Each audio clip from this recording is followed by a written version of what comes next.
Good evening, ladies. I am Michelle Horton, the Interim Executive Director of the MA program here in the School of Business, and I am truly excited to be able to contribute to tonight's event and very necessary dialogue. Unfortunately, I have to be in Charlotte this evening for our advisory board meeting, but I did want to offer and contribute in some way. But before I move forward, I would like to take a moment to give a special shout out to Christina Chiravalli. Where are you, Christina? Wave your hands. I have enjoyed meeting you this year and working with you in the development of this idea, and I'm really proud of you for stepping up and bringing this, as I mentioned, very necessary dialogue to the forefront for not only your peers but for the entire School of Business. So congratulations to you. So even though, as I mentioned, I can't be there, one area that is very interesting to me as a marketer and very fascinating is this idea around personal branding and how do you create and establish a personal brand, and specifically around this whole notion of leadership, what we're talking about this evening, women and women who lead and learning to lead. And before we can learn to lead, I think it's important for us to understand what it means to be a leader. So a leader is someone who helps themselves and others do the right things, set direction, build an inspiring vision, and create something new. And one of my very favorite leadership quotes is from President John Quincy Adams, that if your actions inspire others to dream more, learn more, do more, and become more, you are a leader.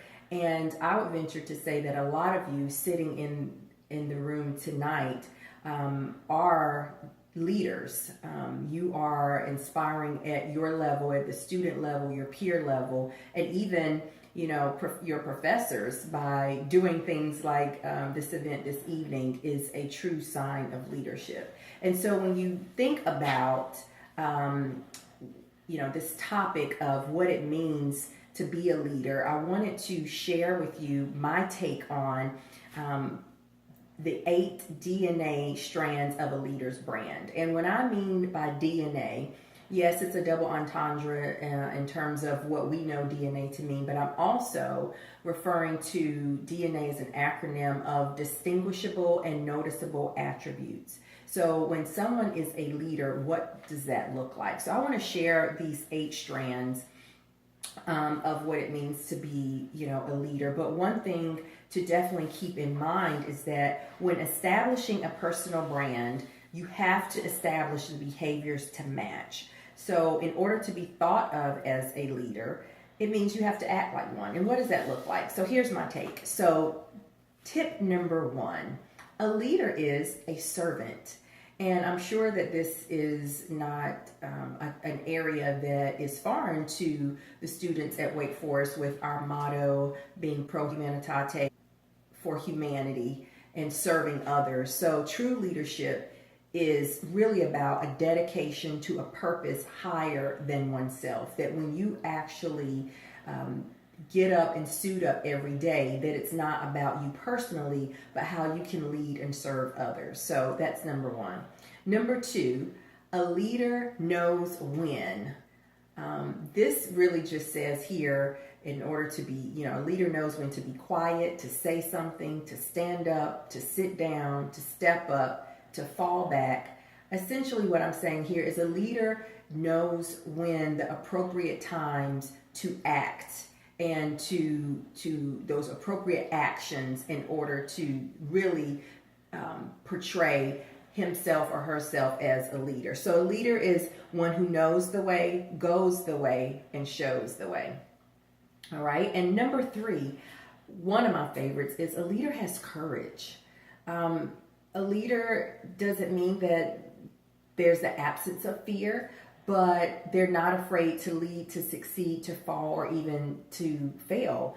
And I think Nelson Mandela's quote is really appropriate in terms of, I've learned that courage was not the absence of fear, but the triumph over it. The brave man is not the one who does not feel afraid, but he who conquers that fear.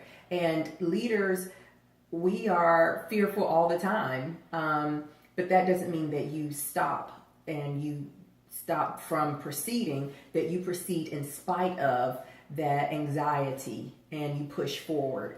Okay. Number 4, a leader is a lifelong learner. So being here at an institution of higher learning, it's no surprise that, and support that it doesn't stop here at Wake Forest University. When you graduate, when you start your careers, you're going to constantly and consistently be learning. So let's look a little bit more at this.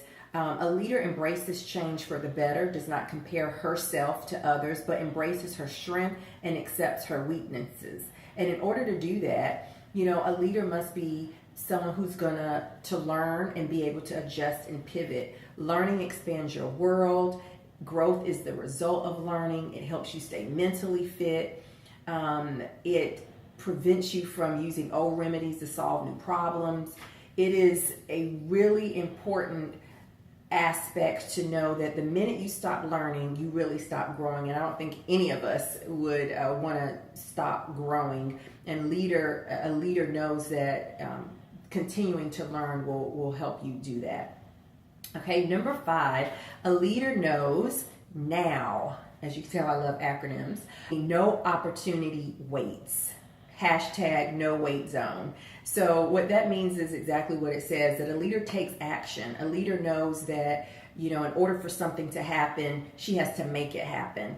A leader knows that she's the author of her own history and she can start where she stands. You don't have to wait to be great. So never allow waiting to become a habit. Live your dreams and take risks. Life is happening now. So act now. True leaders, do not decide to wait for things to happen.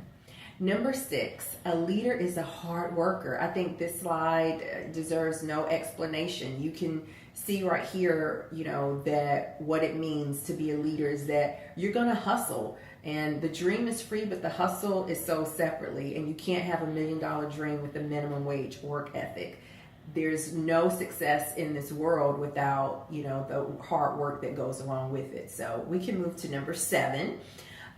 In marketing, as you know, there are the 4 P's of marketing, but in leadership, and in this particular example, I like to call it the 5 P's. A leader has the 5 P's. A leader has a plan, a purpose, passion, patience, and people. I always tell my students a goal without a plan is just a wish.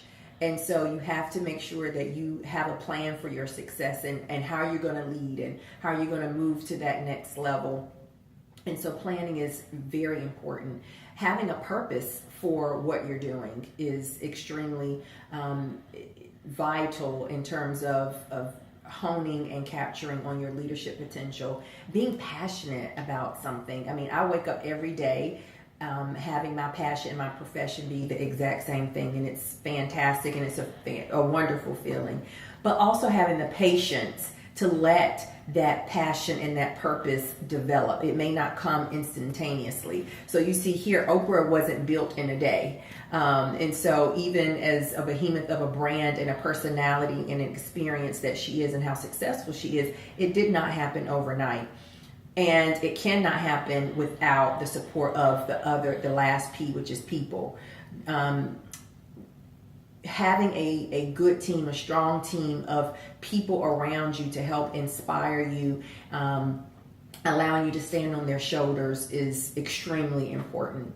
And last, but certainly not least, a leader is infected with some of the right things, what I like to call the ITYs: responsibility, accountability, integrity, credibility, respectability, humility, flexibility, positivity, and self-security.